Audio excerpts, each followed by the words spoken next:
কারো যে কোনো অসুস্থতা থাকলে সূরা ফাতিহা পড়বেন। সূরা ফাতিহা পড়ে নিজের গায়ে দম করবেন, পানিতে দম করে খাবেন। দেখবেন সূরা ফাতিহার মধ্যে শিফা আছে। সূরা ফাতিহার মধ্যে শিফা আছে।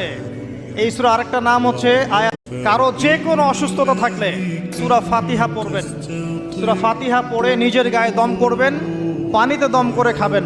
দেখবেন সূরা ফাতিহার মধ্যে শিফা আছে। সূরা ফাতিহার মধ্যে শিফা আছে। এই সূরা আরেকটা নাম হচ্ছে আয়াত। কারো যে কোনো অসুস্থতা থাকলে সূরা ফাতিহা পড়বেন। সূরা ফাতিহা পড়ে নিজের গায়ে দম করবেন, পানিতে দম করে খাবেন। দেখবেন সূরা ফাতিহার মধ্যে শিফা আছে।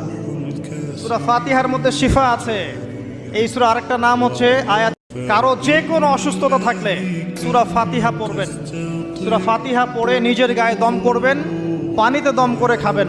দেখবেন সূরা ফাতিহার মধ্যে শিফা আছে। সূরা ফাতিহার মধ্যে শিফা আছে।